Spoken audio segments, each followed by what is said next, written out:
లూకా సువార్త 13వ అధ్యాయం 6 నుంచి 9 వరకు మనం చదువుకున్నాం. లూకా సువార్త 13వ అధ్యాయం 6 నుంచి 9 వరకు. మరియు ఆయన వారితో ఈ ఉపమానం చెప్పాను. ఒక మనుషుని ద్రాక్ష తోటలో అంజూరపు చెట్టు ఒకటి నాటబడి ఉండెను. అతడు దాని పండ్లు వెదక వచ్చినప్పుడు ఏమీ దొరకలేదు. కనుక అతడు, ఇదిగో 3 ఏళ్ల నుండి నేను ఈ అంజూరపు చెట్టును పండ్లు వెతుకుతున్నాను, కానీ ఏమీ దొరకలేదు. దీన్ని నరికివేయము, దీనివలన ఈ భూమి ఎలా వ్యర్థమైపోవాలని ద్రాక్ష తోట మాలితో చెప్పాను. అయితే వాడు, అయ్యా, నేను దాని చుట్టూ త్రవ్వి ఎరువు వేయినట్లు ఈ సంవత్సరం కూడా ఉండేము. అది ఫలించిన సరి లేని ఎళ్ళ నరికించి వేయమని అతనితో చెప్పాను. ప్రార్థన చేసుకున్నాం. పరిశుద్ధుడైన దేవ, కృప కలిగిన ప్రభా, నీ ఘనమైన గొప్ప నామానికి వేలాది స్తుతులు చెల్లిస్తున్నాం.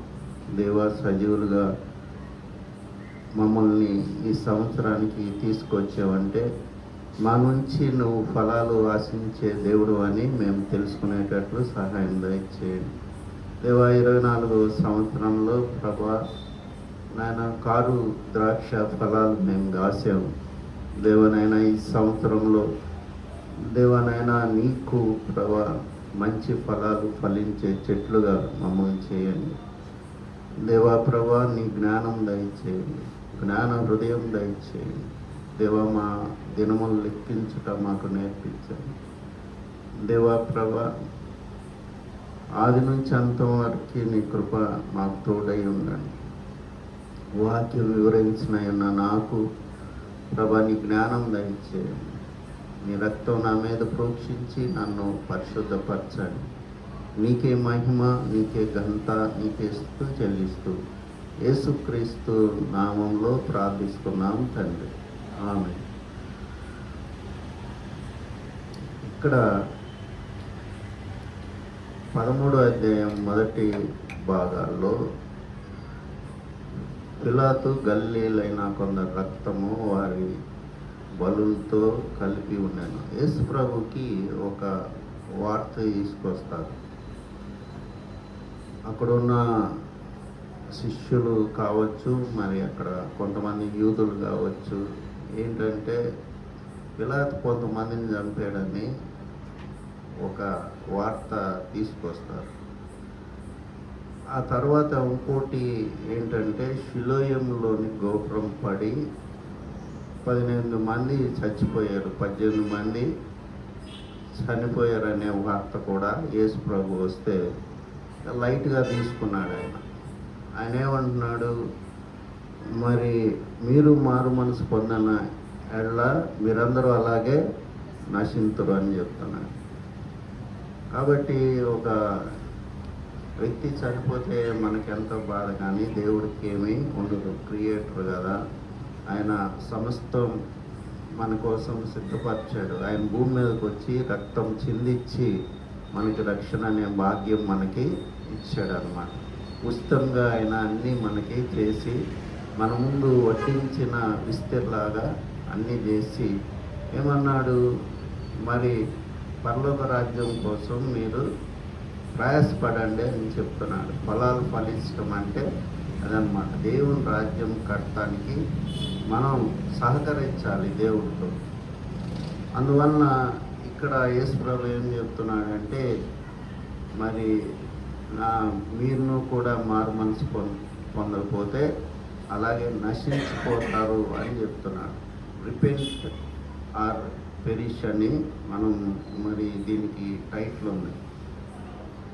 అందువల్ల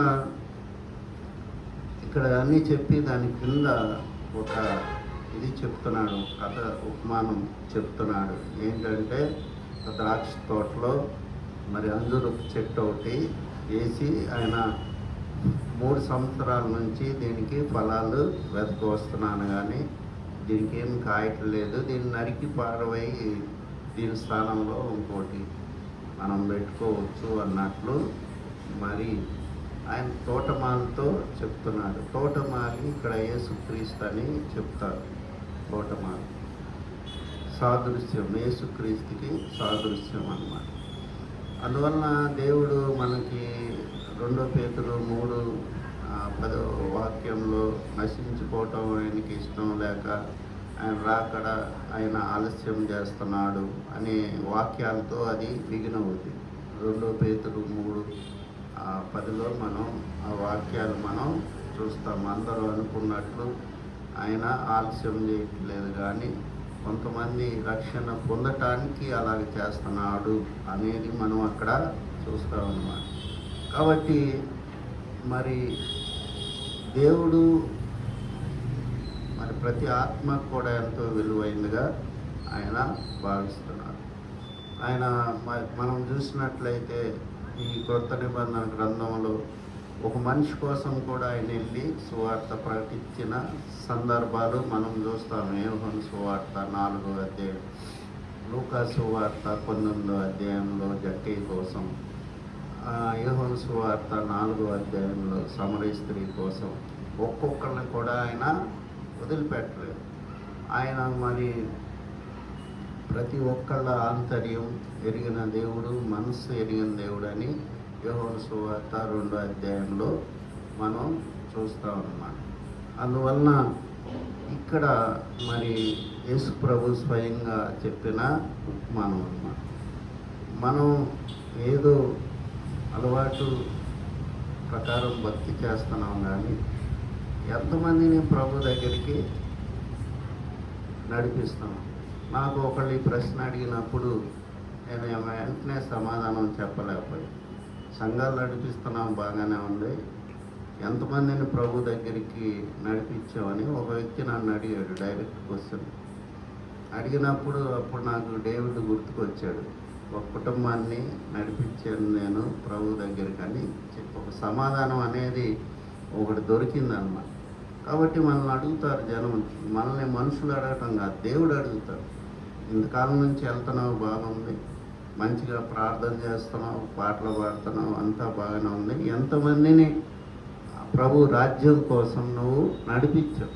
రక్షణ ఇచ్చేది మనం కాదు, రక్షణ ఇచ్చేది యెహోవాయే రక్షణ ఇస్తాడని మనకి వాక్యాల్లో మనం చూస్తాం అన్నమాట. కాబట్టి నడిపించే బాధ్యత మన మీద ఉందన్నమాట. చెప్పాలి, యేసు ప్రభు అనే రక్షకుడు ఉన్నాడు అని. మరి క్రైస్తవులకి ఈ మధ్యలో రక్షణ కరువు అయిపోతుంది క్రైస్తవులకి. మరి అన్యుల సంగతి ఏంటి? కాబట్టి మనం ఎవరికో ఒకరికి యేసు ప్రభువుని గురించి చెప్పాల్సిన బాధ్యత మన మీద ఉంది.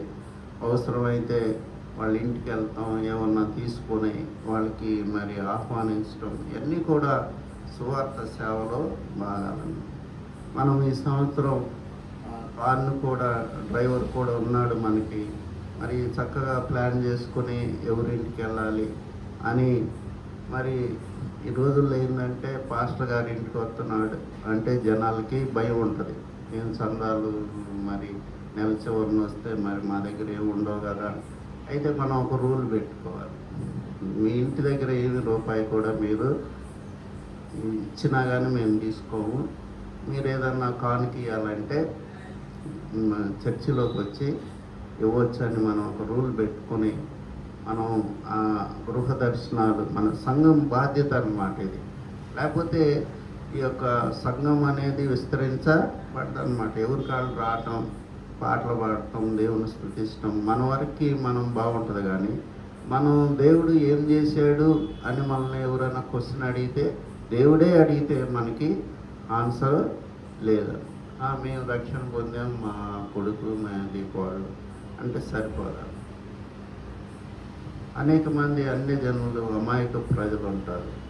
వాళ్ళు కొంతమందిని మనం చూసినప్పుడు బొట్టు పెట్టుకుని అంత చక్కగా భక్తి శ్రద్ధలతో హిందువులు కనపడతా ఉంటారంటే అయ్యో వీళ్ళ సంగతి ఏంటి అని నేను ఆలోచిస్తాను. వాళ్ళు ఏమనుకుంటారు, మేము డైరెక్ట్గా వైకుంఠం వెళ్తాం అది ఇది అనుకుంటారు. వాళ్ళకేం తెలియదు. కాబట్టి యేసుప్రభు అనే రక్షకుడు ఉన్నాడు. ఆయన ఒక్కడే మన కోసం భూమి మీదకి వచ్చాడు. ఆయన ఒక్కడే మానవుల కోసం ప్రాణం పెట్టాడు. ఆయన మరి పాపానికి ప్రాయశ్చిత్తం రక్తం కాబట్టి ఆయన రక్తం చెందించాడు భూమి మీదకి. ఆ విధంగా ఆయన రక్షణ ఇచ్చాడు అని మనం చెప్పాల్సిన బాధ్యత మన మీద ఉందన్న.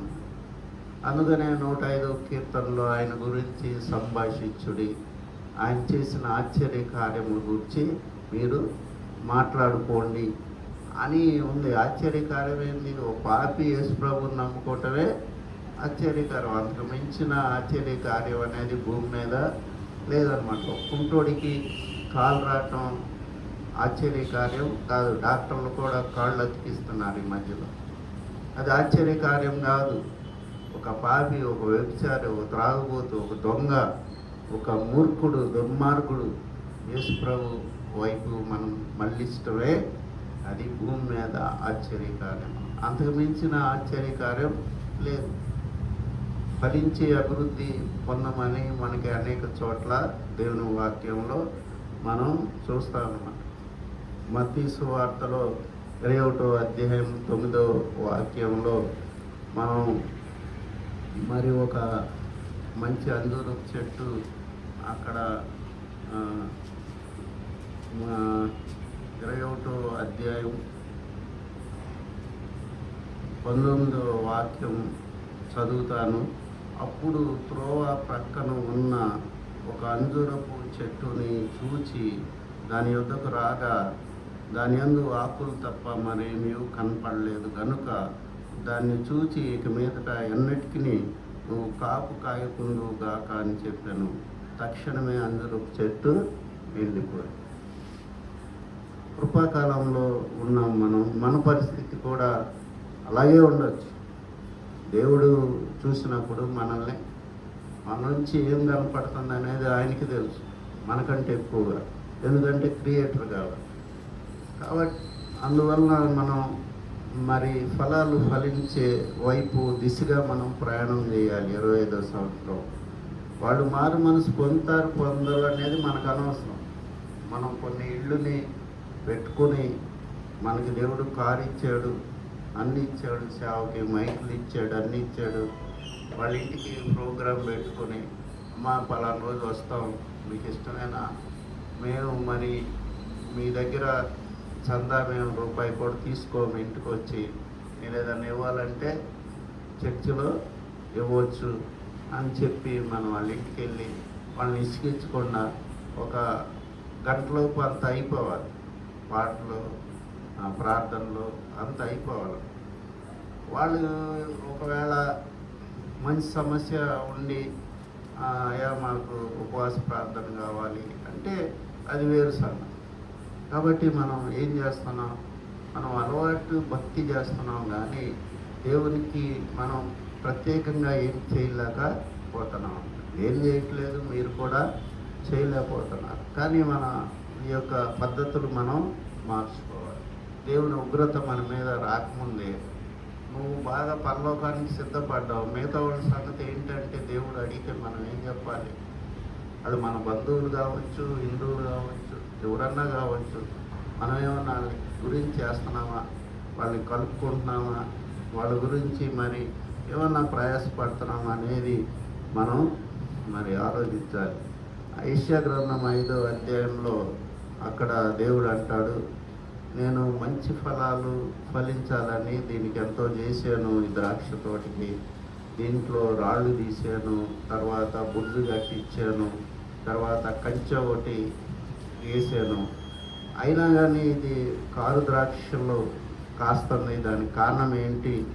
మరి యూదా వాళ్ళారా నాకు న్యాయం తీర్చండి అని దేవుడు అక్కడ ఎంతో బాధతో మరి మన గురించి దేవుడు ఏమనుకుంటున్నాడని మనకి తెలియదు. కానీ బైబిల్లో ఉన్న వాక్యాలను బట్టి దేవుడికి సంఘం అంటే ఎంతో ప్రేమ మనకి అర్థమవుతుందన్నమాట. మనం యెషయా గ్రంథం 5వ అధ్యాయంలో మనం చూస్తాం, అయ్యో మరి నేను అది ఫలాలు ఎదగటానికి వచ్చినప్పుడు ఈ కారు ద్రాక్ష కాసినప్పుడు దేవుడు ఎంతగానో దుఃఖపడినట్లు మనం చూస్తాం అన్నమాట. యెషయా గ్రంథం 5వ అధ్యాయంలో మనం చూస్తాం అన్నమాట. ఆయన అక్కడ ఆ మొదటి వాక్యాల్లో ఆయన చెప్తాడు, అదంతా నేను రాళ్ళన్నీ దాంట్లో తీసాను, అన్నీ చేశాను, అయినా కానీ మరి 5వ అధ్యాయంలో మరి మొదటి నా ప్రియుని గూర్చి పాడిదను విండి, అతని ద్రాక్ష తోటను బట్టి నాకిష్టుడైన వాని గూర్చి పాడిదను విండి, సత్తువ భూమి గల కొండ మీద నా ప్రియునికి ఒక ద్రాక్ష తోట ఉండెను. ఆయన దాన్ని బాగా త్రవ్వి రాళ్ళని ఏరి అందులో శ్రేష్టమైన ద్రాక్ష తీగలను నాటించెను. దాని మధ్యన బురుజు ఒకటి వేయించి ద్రాక్ష తొట్టిని తొలిపించెను. ద్రాక్ష పండ్లు ఫలించవలనని ఎదురు చూచుండెను గాని అది కారు ద్రాక్షలు కాచెను కదా. కావున యెరూషలేము నివాసులార, యూదా వారలారా, నా ద్రాక్ష తోట విషయమై నాకు న్యాయం తీర్చవలనని మిమ్మల్ని వేడుకున్నాను. దేవుడికి అంత బతిమలాడాల్సిన పని ఏంటి? ఆయన సమస్య ఏంటి? యూదా వారు నాకు ఇశ్రాయేలు వంశము, ఆ 7వ వాక్యంలో ఇశ్రాయేలు వంశము సైన్యములకు అధిపతి యెహోవా ద్రాక్ష తోట. యూదా మనుషులు ఆయనకి ఇష్టమైన వనం. ఎవరు ఇశ్రాయేల్ వారు? యూదా వారు అంటే సంఘం అన్నమాట. ఒకప్పుడు ఇశ్రాయేల్ వారిని ఏర్పాటు చేసుకొని ఆయన ప్రపంచానికే ఒక మరి వెలుగుగా వాళ్ళు చేయాలని దూరదృష్టితో వాళ్ళని ఏర్పాటు చేసుకున్నారు. తర్వాత ఆయన అన్ని జనులకు వెలుగుగా భూమి మీదకి వచ్చాడన్నమాట. కాబట్టి పౌల్ని ఆయన ఏర్పాటు చేసుకొని అనేక సంఘాలు కట్టడానికి పౌలుకి దేవుడు సహాయం చేశాడు. కాబట్టి మనం నరకం అనేది ఎంతో భయంకరమైనది. దాని గురించి మనం వింటేనే మనకి ఎంతో మరి భయం వేస్తూ ఉంటుంది. దాని ఎంతో ఫారెన్ 2000 ఫారెన్ డిగ్రీస్ పైన ఉంటుంది. అది దాన్ని ఊహించి కొంతమంది చెప్తారు. మరి నిత్యము ఏడుపు పండ్లు కొడుకుట అంటే నిత్యం. అది ఒక 5 నిమిషాలు 10 నిమిషాలు రెస్ట్ కూడా దాంట్లో ఉండదన్నమాట. అలాంటి దాని నుంచి తప్పించడానికి దేవుడు ఒక ఏర్పాటు చేస్తే తన కుమారుని ద్వారా ఆ సువార్తని మనం ప్రకటించాల్సిన బాధ్యత మన మీదకి ఉందన్న సంగతి మనం గ్రహించాలన్నమాట. ఎప్పుడు కూడా ఒకే రీతిలో మనం ఉండకూడదు. ఎక్కడే మరి పేతురు ఏమంటాడు, మీరు ఎప్పుడు కూడా పాలు తాగే పరిస్థితిలో మీరున్నారు అని చెప్తున్నాడు అన్నమాట. దానివల్ల ఎవరికి పౌలు కూడా అదే మాట చెప్తాడు, పాలు తాగే పరిస్థితిలో మీరున్నారని సంఘంతో చెప్తాడు. తర్వాత ఇర్మియా 12వ అధ్యాయం 7వ వాక్యంలో, ఇర్మియా 12వ అధ్యాయం 7వ వాక్యంలో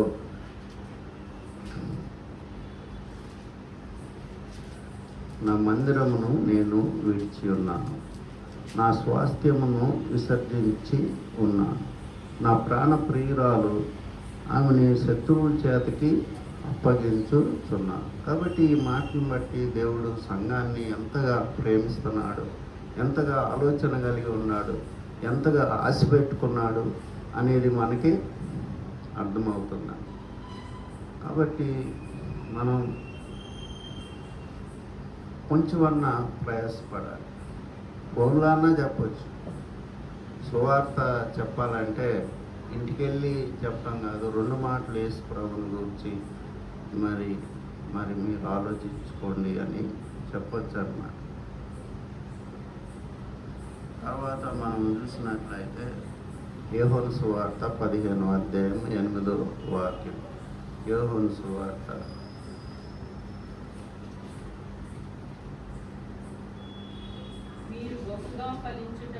మీరు బహుగా ఫలించుట వలన నా తండ్రి మహిమ పరచబడు. బహుగా ఫలించుట వలన. కాబట్టి దేవుడు మామూలు ఈల్డింగ్ ఎక్స్పెక్ట్ చేయట్లా మన గురించి. ఏదో 1-2 కాయలు కాసి పోనేలని అనుకోవట్లేదు. బహుగా ఫలించాలని దేవుడు మనకి మరి మన కోసం చూస్తున్నాడు ఆయన. మరి పౌలు ఏమంటున్నాడు, మీరు సంపూర్ణులు అయ్యేందుకు నేను ప్రసవ వేదన పడుతున్నాను అంటాడు గలతీయులకు రాసిన పత్రికలో. కాబట్టి కొంచెం భక్తి చాలని మనం అనుకోకూడదు.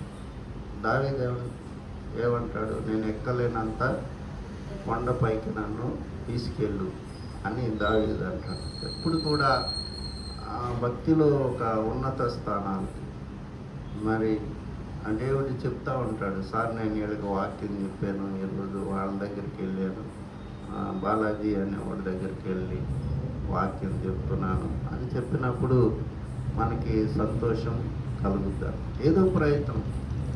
ఏస్కేల్ గ్రంథం 2వ అధ్యాయం 1వ వాక్యాల్లో ఏస్కేల్తో దేవుడు వాళ్ళు తిరుగుబాటు చేయ ప్రజలు తెలుసు ఆ సంగతి. అయినా కానీ మీలో ప్రవక్త ఉన్నాడని వాళ్ళు తెలుసుకుంటారు, వెళ్ళి నేను చెప్పింది వాళ్ళకి చెప్పని చెప్తాడు. కాబట్టి మన మీద ఉన్న రెస్పాన్సిబిలిటీ పోద్దన్నమాట. కొంతమంది సేవకులు 5 సంవత్సరాలు కష్టపడిన ఒక ఆత్మను కూడా సంపాదించలేకపోయారు. తర్వాత గొప్ప గొప్ప సంఘాలు వాళ్ళు కట్టారన్నమాట.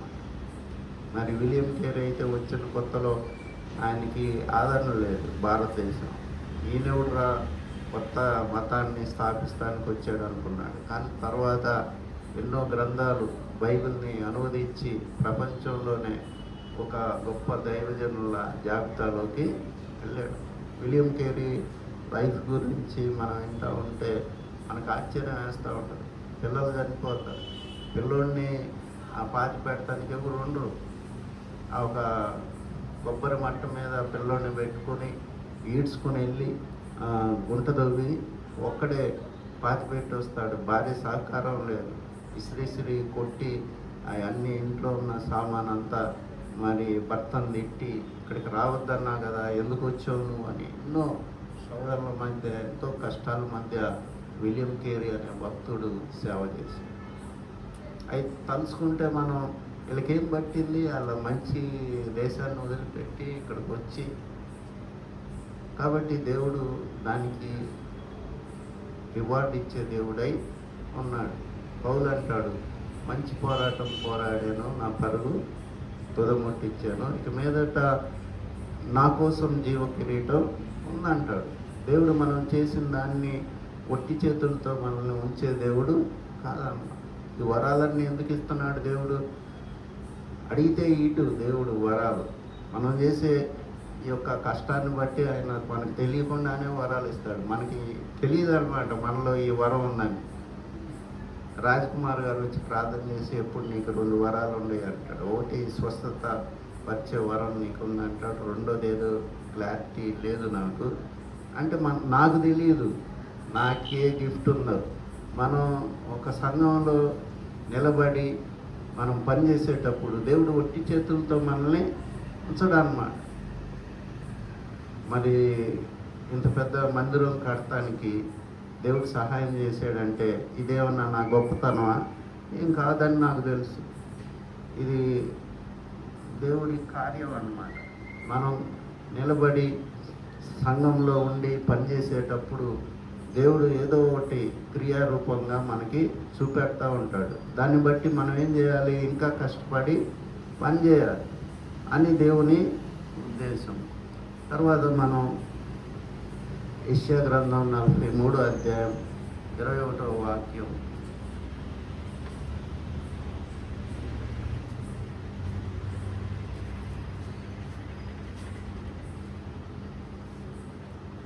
యెషయా గ్రంథం, నా నిమిత్తము నేను నిర్మించిన జనులు నా స్తోత్రమును ప్రచురము చేయుదురు. నా స్తోత్రములు ప్రచురము చేయదు. కాబట్టి దేవుడు ఒక మానవ జాతిని ఏర్పరచుకోవటంలో ఒక పర్పస్ ఉందని వాక్యాన్ని బట్టి మనకి అర్థం అవుతుంది అన్నమాట.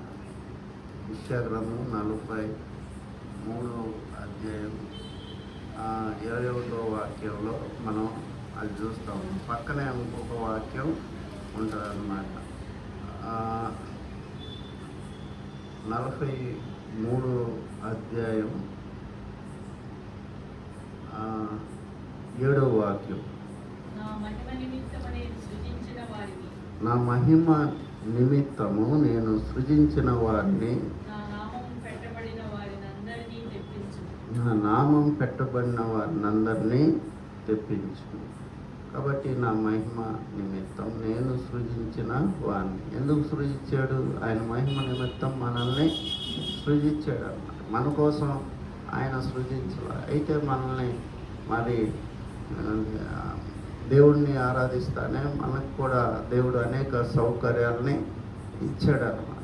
వివాహం అన్ని విషయంలో ఘనమైంది అన్నాడు. పెళ్ళి లేకుండా ఉండండి నా కోసం అని దేవుడు ఎవరికి చెప్పలేదన్నమాట. దేవుని ప్రేమను బట్టి చాలామంది వివాహం చేసుకోరు. దేవుని సేవకి మనం చేయలేమో అని చాలామంది మరి సొంత డెసిషన్ అన్నమాట అది. అందువలన దేవుడు ఎవరిని కూడా ఇబ్బంది పెట్టే దేవుడు కాదు. నువ్వు పెళ్లి చేసుకోబాకు, నువ్వు ఇల్లు కట్టుకోబాకు, నువ్వు కారు కొనుక్కోబాకు, నడిచి సేవ చేయని చెప్పే దేవుడు కాదన్నమాట. ఆయన మహాజ్ఞాని, మన ఆంతర్యాలు తెలుసుకున్న దేవుడు అన్నమాట.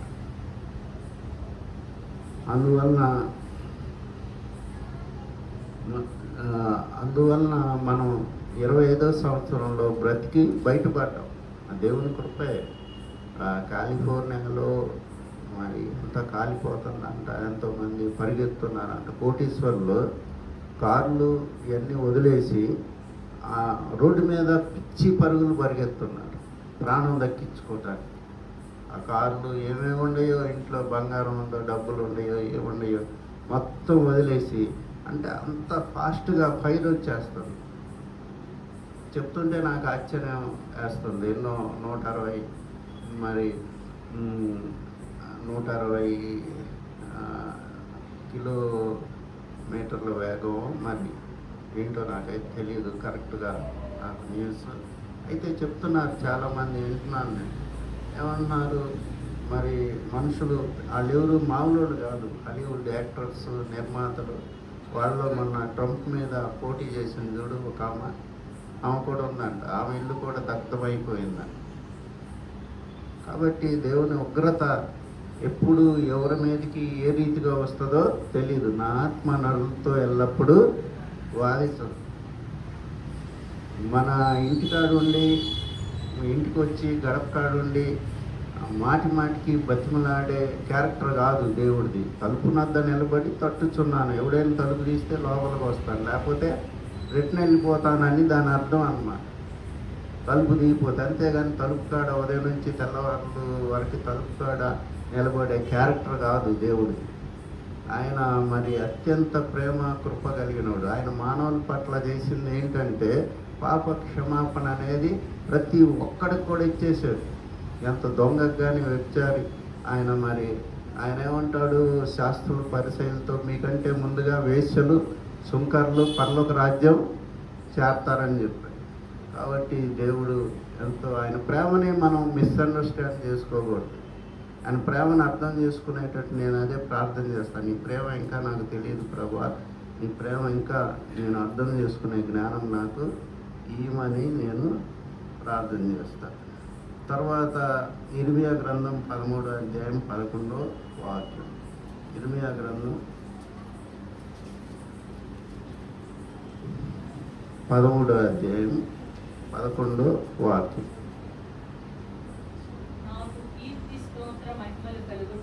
నాకు కీర్తి స్తోత్ర మహిమలు కలుగుటకై వారు నాకు జనముగా ఉండునట్లు నేను ఇశ్రాయేలు వంశస్థులందరినీ యూద వంశస్థులందరినీ నడికట్టు నరుని నడుమునకు నడికట్టు నరుని నడుమునకు అంటి ఉన్న రీతిగా నన్ను అంటియుండ చేసి చాలండి. కాబట్టి ఎందుకు ఆయనకి కీర్తి మహిమ కలగటానికి ఇశ్రాయేల్ వారంటే ఎవరు? మనం గల్తీ 3:7 విశ్వాస సంబంధులందరూ కూడా అబ్రహాం సంతానం అన్నాడు. ఇశ్రాయేల్ అంటే ఇశ్రాయేల్ కాదు, అందరం కూడా రక్షణ పొందిన సంఘం అంతా కూడా ఎందుకు ఏర్పాటు చేసుకున్నాడు ఆయన? కీర్తి మహిమ. ఆయనకి ఏమైనా డబ్బులు అవసరమా, చందాలు అవసరమా? దేవుడికి ఏమి కాదు. ఆయన కీర్తి మహిమ ఎట్లా వస్తుంది? మనం మరి మన మన జీవితాలను బట్టి ఆయనకి కీర్తి వస్తుంది. ఎంత ఇప్పుడు ఉదాహరణకి మదర్ తెరీసా ఉంది. ప్రపంచంలో ఎవరికీ లేని గంత ఆమె తెచ్చుకుంది. కుష్టి వ్యాధులకి మరి ఒళ్ళో పెట్టుకొని వాళ్ళకి పరిచర్య చేసేదని చెప్తారు. మరి అంత గొప్ప. ఇది అమెరికా ప్రెసిడెంట్ అయినా ఆమె వచ్చిందంటే మరి వితౌట్ ప్రోటోకాల్ ఆమెకి ఇంటర్వ్యూ ఇచ్చేంత స్థాయికి ఆమెకి వెళ్ళిందంట. బిల్లీ గ్రామ్ గారే చాట చదివాను నేను. ఆయన కోసం ఎంతోసేపు వెయిట్ చేసాడంట. బయట కూర్చున్నాడంట. ఒక చిన్న గది ఆమెది. పెద్ద మనం సోఫాలు మనమైతే వేసుకుంటాం, ఏ ఉండవంట అక్కడ. ఈ చెక్క కుర్చీలు 4-5 అవి లోపల ఉంటాయి. తర్వాత ఆయన బయట కూర్చొని, ఏంటమ్మా నన్ను ఎంతసేపు కూర్చోబెట్టామంటే, ఒక కుష్టి వ్యాధి అతనికి నేను అది ఆహారం తినిపిస్తున్నాను, మధ్యలో ఆపటానికి వీల్లేదు కదా అని చెప్పిందంట. కాబట్టి ఆయనకి కీర్తి కోసం, మహిమ కోసం మనల్ని దేవుడు సృష్టించాడు. మన కోసం మనం జీవిస్తున్నాం, కానీ ఏమి తిందుమా, ఏమి త్రాగుదుమా అని ఇదంతా దేవుని ప్రిన్సిపల్స్కి వ్యతిరేకం అన్న. అందువల్ల మరి చివరగా చూడనక్కర్లేదు. పేతురు పత్రిక 2వ అధ్యాయం మనం ఎప్పుడు చెప్పుకునే వాక్యమే. ఇది చాలా ముఖ్యమైన వాక్యం. మనం మర్చిపోతాం, కానీ చీకటిలో నుండి ఆశ్చర్యకరమైన తన వెలుగులోనికి మిమ్మల్ని పిలిచిన వాని గుణాశయం ప్రచురణ చేయ నిమిత్తము ఏర్పరచబడిన వంశము, రాజులైన యాజక సమూహం, పరిశుద్ధ జనం, దేవుని సొత్తైన ప్రజలు. చీకటిలో నుండి ఆశ్చర్యకరమైన వెలుగని చదువుతాం, కానీ చీకటి అంటే అంత దురాశ, తర్వాత అసూయ, కోపం, గర్వం, వీటిలో నుంచి మనం వెలుగులోకి మనల్ని దేవుడు జ్ఞానంలోకి తీసుకొచ్చాడు. అజ్ఞానంలో నుండి జ్ఞానంలోకి మనం తీసుకొచ్చిన దేవుని గురించి ప్రచురణ చేసే బాధ్యత దేవుడు మన మీద పెట్టాడు. కాబట్టి 25వ సంవత్సరం ఒక్క ఆత్మ నాకు ఈ ప్రభు అని మనం ప్రార్థన చేయాలి. దేవుడు కొన్ని వేల ఆత్మల్ని సంపాదించే రోజులు కాదు. మారు మనసు పొందేవాళ్ళు కనపడతలే. ఎక్కడ భూతద్దం పెట్టి చూసినా దొరకట్లే. అయినా కానీ మన ప్రయత్నం మనం చేయాలి. అందువలన 25వ సంవత్సరంలో మన ఆలోచనలో వెనుకున్నవి మర్చి ముందున్న వాటి కోసం వేగిర పడాలని పౌలు చెప్పాడు. గురి యొద్దకి నేను పరిగెత్తున్నాను అన్నాడు. కాబట్టి అలాంటి జీవితంలో కొద్దిగా 1% అన్నా నాకు ఈ ప్రభు అని మనం ప్రార్థన చేసినప్పుడు, ప్రార్థన ఆలకించి ప్రార్థనకి జవాబిచ్చే దేవుడు ఖచ్చితంగా మనకి ఏదో ఒకటి ఆత్మల విషయంలో మేలు చేస్తాడు. ప్రార్థన చేసుకోండి.